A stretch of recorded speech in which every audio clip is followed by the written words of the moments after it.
महावीर स्वामी के चरणों में कोटि से वंदन। अहिंसा यात्रा के प्रवर्तक आचार्य श्री महासमुद्र के चरणों में कोटि से वंदन। मुनिवृंद, उपस्थित धर्म प्रेमी भाई बहनों, स्वभाव परिवर्तन सप्ताह के अंतर्गत आज का विषय है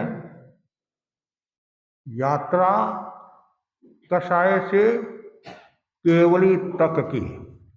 यात्रा कषाय से केवली तक की। भगवान महावीर ने कहा, कषाय अग्निनो वुत्ता। कषाय को अग्नि कहा है। हमारा जीव अनंत काल से बहिर् यात्रा कर रहा है, जिसका कारण है कषाय। कषाय के कारण जीव बार बार जन्म मरण कर रहा है, बार बार संसार को बढ़ा रहा है। जब तक कषाय है तब तक केवली अवस्था को प्राप्त नहीं हो सकते। केवलीय प्राप्ति के लिए कषाय को समाप्त करना पड़ेगा। कषाय विजय की साधना करनी होगी। जिन्होंने कषाय पर विजय प्राप्त कर लिया वे केवली हो गए, भीतराग हो गए, अरिहंत हो गए। प्रश्न उपस्थित होता है, कषाय क्या है? कषाय कष आत्मा, कष आय, अर्थात जिससे आत्मा कषेली होती हो, जन्म मरण का विस्तार होता हो, उसका नाम है कषाय। कषाय दुर्गति का साधन है। कषाय नरक की ओर ले जाने वाला है।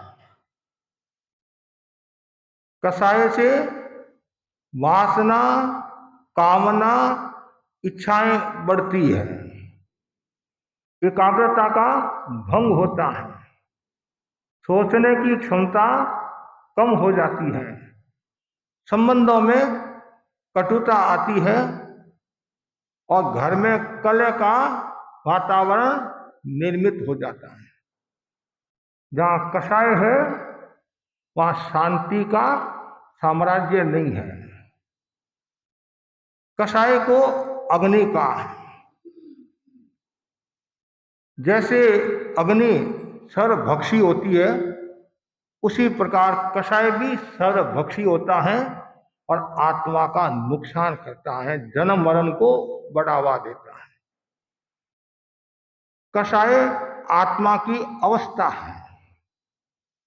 क्रोध आदि यह अवस्था है, स्वभाव नहीं है, विभाव है। जब तक हम विभाव में रहते हैं तब तक हम अंतर यात्रा नहीं कर पाते हैं। जिस दिन हम स्वभाव में आ गए तो अंतर यात्रा प्रारंभ हो जाएगी। विजातीय तत्व को बाहर निकालना जरूरी है। शरीर में यदि कोई विजातीय तत्व है तो कितनी तकलीफ देता है, कितनी पीड़ा देता है, कितना कष्ट देता है।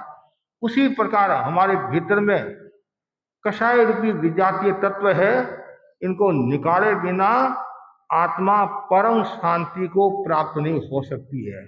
यदि हमें केवली की यात्रा करना है तो कषाय को पहले समझ लो। जैन दर्शन में 8 कर्म बताए हैं। उनमें एक कर्म है मोहनीय कर्म। मोहनीय कर्म से तात्पर्य है सम्यक्त और चारित्र का घात करना। सम्यक्त और चारित्र जो विकृत करता है वो कौन होता है? मोहनीय होता है। मोहनीय की 2 प्रकृतियां, दर्शन मोह और चारित्र मोह। दर्शन मोह की 3 प्रकृतियां और चारित्र मोह की 25 प्रकृतियां हैं।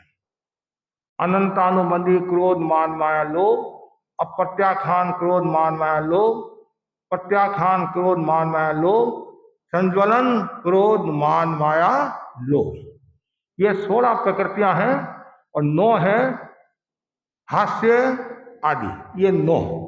तो कुल मिलाकर 25 प्रकृतियां चारित्र मोह से संबंध रखती है और उसमें कषाय मुख्य भूमिका अदा करने वाला होता है। और ये जो हास्य रति आदि है ये कषाय के उपजीवी है, कषाय का काका है। क्या है? काका है। और काका कभी कभी छेड़ता रहता है भतीजे को, तो कभी कभी हंसी मजाक में भी कषाय उत्तेजित हो जाते हैं। किसी ने किसी की मजाक की, व्यंग कसा, आवेश में बोले, कुछ किए, तो क्या होता है, सामने वाला व्यक्ति उत्तेजित हो जाता है। तो ये जो अनंतानुबंधी क्रोध, मान, माया, लोभ, हम बार बार आपको प्रेरणा भी देते हैं, बार बार व्याख्यान में सुनाते भी है। तो अनंतानुबंधी जो क्रोध है वो पत्थर की रेखा के समान है। जैसे पत्थर की रेखा मिटती नहीं है, उसी प्रकार अनंतानुबंधी क्रोध जाता नहीं है। उसके बाद में अनंतानुबंधी मान तो पत्थर के स्तंभ के समान है, कहते नहीं? जैसे पत्थर का स्तंभ खंभा होता है वो झुकता नहीं है, उसी प्रकार अभिमानी व्यक्ति भी झुकता नहीं है। मैं मर जाऊंगा, प्राण चले जाए, नरक में जाना है तो भी मैं तैयार हूं, इस पापी के सामने मैं नहीं झुकूंगा, इस बाप के सामने मैं नहीं झुकूंगा, सासू के सामने नहीं झुकूंगा। मैं झुकाने के लिए तैयार हूं, झुकने के लिए तैयार नहीं। अनंतानुबंधी माया बांस की जड़ के समान। बांस की जड़ इतनी वक्र होती है, टेढ़ेपन के अतिरिक्त उसमें कुछ नहीं होता है। तो वैसे ही कुछ लोग ऐसे होते हैं उनमें केवल टेढ़ापन होता है, वक्र होता है, उसको कितना ही समझाओ वो समझने के लिए तैयार नहीं होते हैं। और अनंतानुबंधी लोग कृमि रेशम के समान है। कृमि रेशम का रंग दिन ब दिन बढ़ता जाता है, उसी प्रकार अनंतानुबंधी लोग बढ़ता रहता है। इतना बढ़ता है, इतना बढ़ता है, आप कल्पना नहीं कर सकते हैं। उदाहरण के लिए एक लोभी आदमी था, उसका आयुष्य पूरा हुआ, ऊपर गया, छत पर नहीं, ऊपर गया। यमराज ने सारा लेखा जोखा देखा और ऊपर वाले ने कहा पुण्य और पाप तुम्हारे बराबर है, पुण्य और पाप बराबर है, अब तुम्हारी क्या इच्छा है, तुम्हारे को स्वर्ग में भेजूं या नरक में भेजूं? वो भी कम नहीं था। आपकी इतनी इच्छा है तो मेरी भी इच्छा है। स्वर्ग नरक से मुझे कोई लेना देना नहीं है। स्वर्ग और नरक के बीच की कोई जगह हो वहां मेरे को भेज दो, ताकि स्वर्ग से भी लोग आते रहे और नरक से भी लोग आते रहे और मेरी कमाई होती रहे। लोभी व्यक्ति का चिंतन हमेशा अर्थ उपार्जन पर रहता है, दूसरों को ठगने में रहता है। धन का लोभ, जीवन का लोभ, भोग का लोभ, शरीर का लोभ, परिवार का लोभ, कितना लोभ। और कुछ तो ऐसे होते हैं उसमें इतने डूबे हुए रहते हैं कि महाराज इसको मैं छोड़ नहीं सकता हूं, मैं पत्नी के बिना नहीं रह सकता हूं, बाप के बिना नहीं रह सकता हूं। इतना जबरदस्त लोभ होता है। वो लोभ आसक्ति है और लोभ से फिर हिंसा, लोभात क्रोध, लोभ से क्रोध बढ़ता है, क्रोध से हिंसा। तो अनंतानुबंधी ये लोभ, क्रोध, मान, माया, लोभ। उसके बाद में अप्रत्याख्यान। अप्रत्याख्यान क्रोध होता है, वो भूमि की रेखा के समान होता है, फिर थोड़ा थोड़ा समय ऐसे बदलाव आता रहता है। भूमि की रेखा जल्दी मिटती नहीं, फिर भी कोशिश करने पर मिट जाती है। तो वैसी क्रोध कम हो सकता है। अस्थि के स्तंभ के समान। अस्थि का स्तंभ पत्थर के समकक्ष तो नहीं होता है, पत्थर के स्तंभ से लचीला है। ये मान भी लचीला है और थोड़ा सा कम हो सकता है। उसके बाद में अप्रत्याख्यान माया मैदे के सिंग के समान। मेढे के सींग में बांस की जड़ इतनी वक्रता नहीं होती है, फिर भी वह काफी टेढ़ा रहता है। वक्रता तो नहीं होती है, फिर भी उसमें टेढ़ापन रहता है। तो कुछ व्यक्ति ऐसे होते हैं उसमें थोड़ा टेढ़ापन होता है। अब प्रत्याख्यान लोभ कीचड़ के रंग के समान होता है। ये कीचड़ के रंग के समान है। कीचड़ के धब्बे सहजता से नहीं छूटते हैं। इन धब्बों का रंग व दिन फीका होता रहता है। जैसे हाँ, धीरे धीरे धीरे क्या होता है, बार बार धोते हैं तो वो फीका हो जाता है। पर आजकल तो और भी बहुत साधन आगे उसे और जल्दी ठीक हो जाता है। तो वैसे ही वो लोभ होता है तो धीरे धीरे धीरे वो फीका होता रहता है। उसके बाद में प्रत्याख्यान क्रोध, कि बालू की रेखा के समान होता है। बालू की रेखा साधारण है तो हवा के झोंके से वो मिट जाती है। उसी प्रकार थोड़ा सा निमित्त मिलता है तो क्रोध भी चला जाता है। प्रत्याख्यान मान काष्ठ के स्तंभ के समान। काष्ठ का स्तंभ प्रयत्न से झुकाया जा सकता है। ये तो पत्थर का होता है, वो तो झुकता नहीं है। लकड़ी का होता है, उसको झुकाया जा सकता है। उसी प्रकार मनुष्य को भी झुकाया जा सकता है। प्रत्याख्यान माया चलते बैल की मूत्र की धार के समान। चलते हुए बैल की मूत्र की धारा टेढ़ी मेढ़ी होने पर भी उलझी नहीं होती है। टेढ़ी मेढ़ी तो होती है, उलझी नहीं होती है। कुछ लोग टेढ़े मेढ़े तो होते हैं, जो उलझाने वाले नहीं होते हैं, वो धीरे धीरे सुलझाने वाले हो जाते हैं। प्रत्याख्यान लोग गाड़ी के खंजन के समान।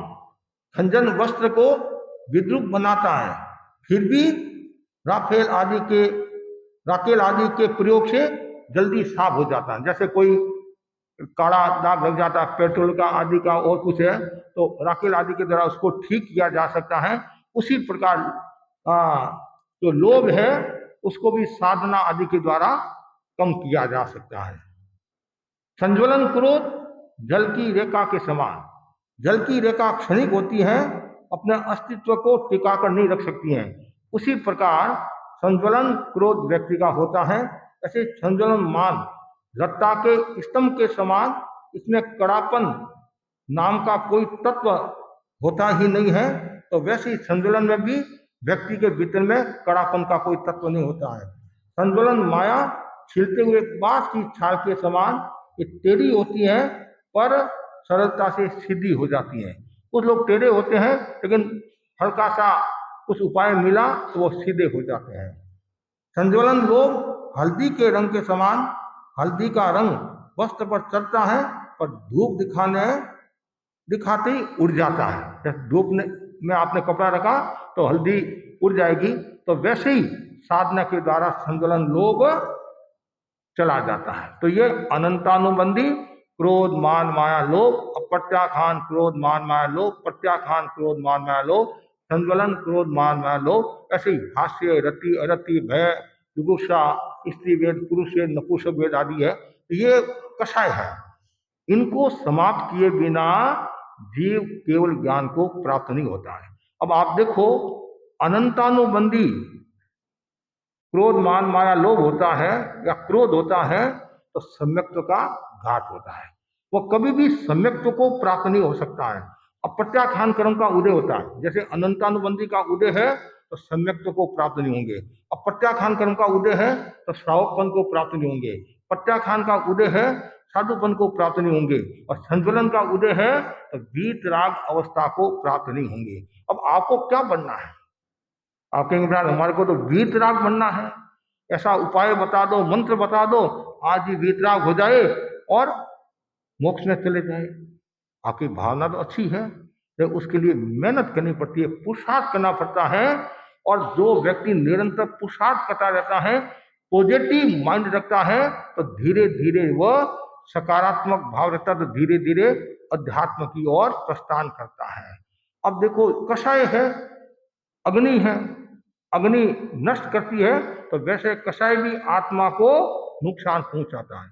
आपको आश्चर्य होगा, क्रोध वश की साधना करने वाला साधक, चारित्र की आराधना करने वाला साधक और तीव्रतम क्षणिक क्रोध के कारण उस साधना को धूमिल कर लेता है। करोड़ों वर्षों की साधना को धूमिल कर लेता है। भगवान महावीर का पूर्व भव का जीव विश्वभूति, नाम सुना होगा आपने विश्वभूति का। कितनी निर्मल साधना थी। जो साधना सुमेरु होने वाली थी वो गुब्बारा बनकर रहेगी। कारण क्रोध कर लिया है। और जब क्रोध आता है उस समय कोई भान नहीं रहता है। जहां क्रोध है वहां बोध नहीं, और जहां बोध नहीं वहां आत्मा का शोध नहीं। क्रोध के कारण कितने लोगों ने अपना नुकसान किया है, परिवार का नुकसान किया है। तो थोड़ा चिंतन करना, मनन करना। एक तरफ तो हम कहते हैं मुझे केवल ज्ञान को प्राप्त करना है, वीतराग होना है, और दूसरी तरफ आप क्रोध को साथ रखते हैं। ये कैसे होगा? या तो क्रोध रहेगा या वीतरागता रहेगी। तो हमारा लक्ष्य वीतरागता का है तो बार बार वही चिंतन रहे, मुझे क्रोध पर विजय प्राप्त करना है। ऐसे अहंकार, अहंकार के कारण भी कितना नुकसान हो रहा है, घर में, परिवार में, समाज में। और जैसे रावण का उदाहरण ले लो, कंस का उदाहरण ले लो, कितना नुकसान हुआ। और भी जिन्होंने भी अहंकार किया है, अहंकार पतन की निशानी है। और अहंकार के कारण आदमी कितना नुकसान पाता है। जब तक अहंकार है तो कषाय रहेगा। ऐसी माया, माया में मित्रता का नाश होता है। और बाहर क्या अंदर क्या, इससे भी बहुत नुकसान होता है। तो माया का नाश किए बिना व्यक्ति केवल ज्ञान को प्राप्त नहीं होता है। ऐसे लोग, ये सबसे खतरनाक है। ज्ञानी जन कहते हैं, हम कहते हैं कषाय के 4 भेद है, क्रोध, मान, माया, लोभ। दरअसल कषाय का एक ही भेद है, केवल लोभ। क्रोध, मान, माया ये तो इसके सहायक तत्व है, इसके संगी साथी है, इसके दोस्त है। और छल कपट ये सब लोभ के एक अंग है। अब देखो, आदमी लोभ के खातिर क्रोध करता है, लोभ के खातिर अहंकार करता है, लोभ के खातिर माया करता है। तो ये सब एक दूसरे के पूरक भी है। मूल एक दृष्टि से देखे तो लोभ एक ही प्रकार है। और इसलिए भगवान ने कहा है कि लोभ पर विजय प्राप्त करो। ये केंद्रीय तत्व है। क्या है? लोभ है, वो केंद्रीय तत्व है। बाकी तो उसका घेरा, मतलब परिधि समझ लीजिए आप, वो क्रोध, मान, माया, लोभ है। लेकिन लोभ को जीतना है, पहले यदि देश को जीतना है तो पहले छोटे छोटे गांवों को, नगरों को जीतना होगा। उसी प्रकार आप क्रोध, मान, माया को जीतते जाओ तो लोग स्वतः ही आपके वश में हो जाएगा और आप विजय प्राप्त करोगे। और लोभ में आदमी अंधा हो जाता है, पता भी नहीं चलता है। और लोभ में आदमी अपने परिवार को भी ठग देता है, समाज को भी ठग देता है। लोभे लागो बाणियों ने चाटे लागी गाय, चाले मतलब कितना सुंदर कहा है, लोभे लागो बाणियों ने चाटे लागी गाय। तो कितना ये एक महत्वपूर्ण तथ्य है कि लोभ में आदमी कुछ भी नहीं देखता है। यदि आपको कोई कह दे रात को 1 बजे उठाकर कि 1 लाख रुपया का व्यापार करना है, कपड़ा लेने के लिए आया है, तब एक रात को 1 बजे भी चले जाओगे, सोचोगे भी नहीं, चिंतन भी नहीं करोगे। क्यों? 1 लाख रुपया का व्यापार हो रहा है। और किसी ने आपको आकर कह दिया संत यहाँ विराज रहे हैं और रात को 1 बजे से 2 बजे आपको जाप करना है। क्या करना है? जाप करना। महाराज बड़ी मुश्किल से तो नींद आती है और आप कह रहे 1 से 2 जाप करना है। क्यों? उसमें आकर्षण है, भौतिक आकर्षण है, रुपये का आकर्षण है, धन का आकर्षण है। इसमें वो आकर्षण अभी पैदा हुआ नहीं है, धर्म का आकर्षण पैदा हुआ नहीं है। तो लोभ के कारण कितना नुकसान होता है। हमारे सागर सेठ की घटना ले लो आप, मोमन सेठ की घटना ले लो, ये सब लोभ के कारण नरक में गए। और जो नरक में गया तो संसार बढ़ाया घटाया का, जो 4 गति में घूमता रहेगा तो उसका संसार बड़ा ही है, घटा नहीं है। लेकिन हमारा लक्ष्य है घटाना है। अब हम कषाय को कैसे घटाए, कषाय पर कैसे विजय प्राप्त करें। और हमारे आध्यात्मिक आचार्य ने कितना सुंदर कहा है, न दिगंबर में मुक्ति है, न श्वेतांबर में मुक्ति है, न पक्ष में मुक्ति है, न विपक्ष में, न वाद में है, न तत्व में। कषाय मुक्ति किल मुक्ति रह गए। जो कषाय पर विजय प्राप्त कर लेता है, कषाय से जिसने छुटकारा पा लिया उसका बेड़ा पार है। कषाय तो पुनर्जन्म को खींचने वाला है, मतलब बार बार क्यों खींचने वाला? क्रोध, मान, माया के कारण। तो हमें इनको समाप्त करना है, तो उसके लिए क्या करना, बहुत सुंदर 10वें सूत्र में बताया। वो समय हणे को मानो मदव्या जी ने मायम सज्जन भावे ने दो बेने संतोष जी ने। मतलब यदि आपको मोक्ष में जाना है, केवली की यात्रा करना है, कषाय पर विजय प्राप्त करना है, तो पहला क्रोध पर विजय प्राप्त करने के लिए उपशम की साधना करिए। कोहो किंग पड़ासी, क्रोध से प्रीति का नाश होता है, तो वो समय हणे कोम, क्रोध पर विजय प्राप्त करना है, अक्रोध की साधना करो, उपशम की साधना करो। चेहरा बहुत सुंदर है आपका, नाक नहीं है तो चेहरे का क्या मूल्य। तालाब बहुत सुंदर आपने बनाया, पानी नहीं है तो उसका क्या मूल्य है। उसी प्रकार वायु में सब गुण हैं, और यदि दो गुण नहीं है तो क्या मूल्य। दो मुख्य गुण होते हैं, कौन से, एक तो खुद की उपजना, एक दूसरों का कहना मानना। ये दो ही नहीं है तो पीछे गुण क्या काम आएंगे, क्या काम आएंगे। तो इसलिए क्रोध पर विजय प्राप्त करना है तो उपशम की साधना करो। बार बार क्रोध मेरा स्वभाव नहीं है, क्रोध विभाव है। कैसी भी परिस्थिति आ जाए, मुझे क्रोध पर विजय प्राप्त करना है, और महापुरुषों को याद करते जाओ, मेतारे मुनि को याद करते जाओ, सुकुमार मुनि को याद करते जाओ। उन्होंने किस प्रकार सहनशीलता का परिचय दिया, किस प्रकार क्रोध पर विजय प्राप्त की। तो वैसे ही आप भी अभ्यास करोगे, आज नहीं कल आपको सफलता मिलेगी। दूसरा है मान, अभिमान पर हम विजय कैसे प्राप्त करें, तो उसके लिए विनम्रता की साधना करें, विनय भाव, झुक जाओ झुक जाओ। झुकता वही है जिसमें कुछ जान है, अकड़पन तो खास मुर्दे की पहचान है। जो झुकेगा वह पाएगा। नमे सो आंबा आंबली, नमे सो दारम डाक, एरन बेचारा क्या नमे जाकी ओछी जात। जो ओछी जाति वाला है वो कभी झुकने के लिए तैयार नहीं है, तो उच्च जाति वाला है वो झुकने के लिए तैयार है। जो खानदानी घर का है, गुणवान है, समझदार है, वो झुकेगा। जो गुणवान नहीं है वो क्या झुकेगा। इसलिए हमें झुकना सीखना है, और झुकने में मजा ही मजा है। अब देखो मजे की बात यह है, आपको पानी पीना है तो मटकी में से पानी निकालते हैं, तो झुक कर ही तो निकालते ना। भोजन करते हैं थाली से तो झुकना पड़ता है। कोई चीज आपकी नीचे गिर जाती है तो झुक कर ही लेते, आप लेते नहीं। तो ये सब आप काम करते हैं, तो फिर माँ बाप के सामने क्यों नहीं झुकते हो, संतों के सामने क्यों नहीं झुकते हो, और अपनी गलती होगी तो झुकने के लिए तैयार क्यों नहीं होते हो। बस जिस दिन आपने झुकना सीख लिया निस्वार्थ भाव से, तो फिर समझना चाहिए बेड़ा पार है। तीसरा माया, माया भी बहुत नुकसान करती है। मतलब दोनों तरफ से ये माया नुकसान करती है, व्यवहार में भी नुकसान करती है और आत्मा की दृष्टि से भी नुकसान करती है। और ऐसे दोनों ही माया खतरनाक है, दोनों ही माया खतरनाक है। और ऐसे काया और माया दोनों ही खतरनाक है। कब काया धोखा दे दे और कब माया धोखा दे दे पता नहीं है। इसलिए अब माया पर विजय प्राप्त करने के लिए क्या करना चाहिए, सरलता की साधना करो, रिजु बन जाओ, रिजु बन जाओ। इतने रिजु बन जाओ तो फिर माया आपको याद ही नहीं आएगी, याद ही नहीं आएगी। और आज भी कुछ ऐसे लोग हैं इतने सरल है, इतने सरल है, उनको कोई दाव पेच नहीं आता है, एकदम सरलता से जो बात बता देते। कभी कभी क्या होता है, नहीं बताने की भी बात वो बता देते हैं, नहीं बताने की भी बात, वो इतने सरल होते हैं, उनके मन में कोई पाप नहीं होता है। हम एक क्षेत्र में थे तो इनकम टैक्स वाले आए, एक घर में छापा मारा, तो सब कागज देख रहे हैं, बता रहे हैं। तो बोला ये कागज कोई पुराना आज का नहीं, मतलब पुराना है। पास में छोटा बच्चा बैठा था, वो बोला पापा झूठ बोलते हो, कल ही तो आपने कहा मैं 6 लाख का 8 लाख का मार्बल लेकर आए, वो तो कागज है।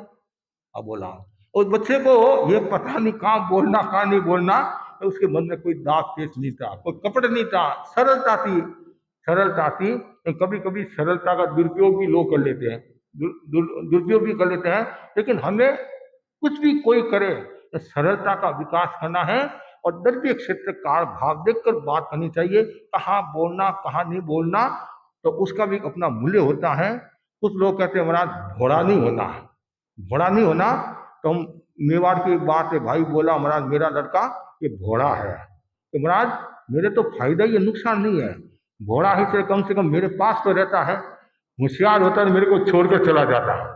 और कितना पॉजिटिव चिंतन, घोड़ा है कम से कम मेरे पास तो है, मेरे पास में बैठता है, बात करता आदि करता है। होशियार होता तो लात मारकर कहीं चला जाता। तो सरल होना जरूरी है। और फिर लोभ पर विजय प्राप्त करना है तो हमें संतोष की साधना करनी है। संतोषो परमं सुखम, संतोष परम सुख है। संतोष से बढ़कर दुनिया में कोई तत्व नहीं है। आचार्य सूत्र आदि में भी बताया है, संतोषी के पाप कर्म का बंधन नहीं होता है। इसका मतलब क्या हुआ? जो संपूर्ण रूप से संतोषी हो गया, जो वीतराग है, उनके पाप कर्म का बंधन नहीं होता। समर्थ दंशी करे पाऊं, जैसे सम्यक्ति के पाप कर्म का बंधन नहीं होता है, वैसे ही जो संतोषी है उसके पाप कर्म का बंधन नहीं होता है। या सम्यक्ति का मतलब जो वीतराग हो गया है, वीतराग की जो संकित है, तो उसके पाप कर्म का बंधन नहीं होता है। तो वैसे ही जो संतोषी हो गया और हर चीज से संतोष संतोष संतोष संतोष। आज भी हमारे कुछ ऐसे श्रावक है कि महाराज बस मुझे जितनी आवश्यकता है उतना मेरे को मिल जाता है। परिवार वाले बार बार मेरे पर दबाव डालते हैं, ये कमाता नहीं है, ये नहीं कर, महाराज मेरे को जितना चाहिए उतना मुझे मिल जाता है, फिर मैं क्यों कर्मों का बंधन करूं, क्यों इतना अनावश्यक हिंसा करूं, क्यों लोभ करूं, क्यों झूठ बोलूं, क्यों पाप करूं। ऐसे लोग भी है। तो इस धरती पर क्षमावान भी खूब है, विनम्र भी बहुत है, सरल भी बहुत है और संतोषी जीव भी बहुत है। तभी तो ये धरती चल रही है। ये नहीं होंगे तो धरती कैसे चलेगी, समाज कैसे चलेगा? तो इसलिए हमें केवली अवस्था को प्राप्त होना है तो इसकी साधना करनी होगी। क्षमा, मृदुता, सरलता, निर्लोभता, ये हमारे जीवन के धन है, जीवन के तत्व है। बार बार भावना भाव, क्षमा क्षमा क्षमा क्षमा, क्षमा वीरस्य भूषणम, क्षमा वीरस्य भूषणम। और किसकी तरह क्षमा करनी चाहिए? किसकी तरह क्षमा करनी चाहिए? सुलसा की तरह। सुलसा की तरह नहीं, सुलसा की देवता ने परीक्षा ली थी तो वो परीक्षा में पास होगी सुलसा की तरह। अतुंकारी भट्टा की घटना आपने सुनी होगी। और अतुंकारी घटना पहले, अतुंकारी भट्टा थी पहले बहुत गुस्सा करती थी, फिर उसको तत्व समझ में आ गया, फिर वो कभी उसने गुस्सा नहीं किया। देवता भी परीक्षा ली तो वो मतलब पास हुई। तो ऐसे विनय किसकी तरह करना चाहिए? गौतम स्वामी की तरह विनय करना चाहिए, गौतम स्वामी की तरह विनय करना चाहिए। और सरल किसकी तरह होना चाहिए? मरुदेवा माता की तरह सरल होना चाहिए। मरुदेवा माता सरल थी तो केवल ज्ञान सिद्ध बुद्ध मुक्त होगी। गौतम स्वामी विनम्र थे और केवल ज्ञान हो गया। और सुरसा ने भी अपनी आत्मा का उत्थान कर दिया। अब संतोष किसकी तरह करना चाहिए? संतोष किसकी तरह करना चाहिए? कपिल की तरह। उत्तराधन सूत्र में आता नहीं, जहां लाहो तहां लो, जहां लाभ होता वहां लोभ बढ़ता है। तो कपिल 2 मासा सोना के लिए कहां का कहां पहुंच जाता है। राजा ने कहा जितना तुम्हारे को चाहिए उतना तुम धन मांग ले। वो चिंतन करते करते करते ऊपर चला गया, इतना ऊपर चला गया, क्या है मेरा जीवन, चिंतन बदला, भावना बदली। वो कपिल जो भोगी था, लोभी था, वो केवली अवस्था को प्राप्त हो गया। तो हमें केवल ज्ञान को प्राप्त करना है, केवली बनना है तो ये 4 सूत्रों की आराधना करनी होगी। क्षमा, मृदुता, सरलता, निर्लोभता, बार बार भावना भाते जाओ। और जितनी ज्यादा भावना भाओगे उतना ही हमारा जीवन अच्छा होगा। ये जो स्वभाव परिवर्तन सत्ता चल रहा है, तो यही मूल रूप से यही शिक्षा है। जीवन को बदलना है, स्वभाव को बदलना है तो कुछ आपको प्रयोग करने पड़ेंगे। तो प्रयोग करोगे तो निश्चित आपके जीवन में बदलाव आएगा। आप क्रोध को नियंत्रित कर सकते हैं, अहंकार को नियंत्रित कर सकते हैं, माया लोभ को नियंत्रित कर सकते हैं। हमारे परम पूज्य पूज्य तुलसी आचार्य महाप्रकृति बहुत फरमाते थे, वर्तमान में आचार्य महासमंद भी बहुत फरमाते हैं। और आचार्य महासमंद ने कहा था मुझे और कुछ नहीं चाहिए और शिक्षा के रूप में, पर मैं कषाय विजय की साधना करता रहूं, काम विजय की साधना करता रहूं, इंद्रिय विजय की साधना करता रहूं। कितनी बड़ी बात है। और आप भी अपने माँ बाप से, गुरु से कोई यदि शिक्षा लेना चाहते हैं, कोई मांग करना चाहते हैं तो धन की मांग मत करो। आप क्या मांग करो? मुझे ऐसी शक्ति मिले, कषाय से छुटकारा मुझे मिल जाए, मतलब मैं परम तत्व को प्राप्त हो जाऊं, ये मांग करो। ये तो भौतिक मांग है, ये तो क्षणिक मांग है। आज धन है, कल धन चला जाएगा। लेकिन आप यदि शाश्वत मांग करो तो मुझे ऐसी शक्ति दो तो मैं जन्म मरण की परंपरा से मुक्त हो जाऊं। तो कषाय विजय के लिए ये 4 सूत्र तो ही है। और साथ में उत्तराधीन सूत्र में केशी और गौतम का जो संवाद होता है, उसमें भी ये बात है कि कषाय को अग्नि का है, तो उस पर हम विजय कैसे प्राप्त करें? तो श्रुत, शील और तप के द्वारा।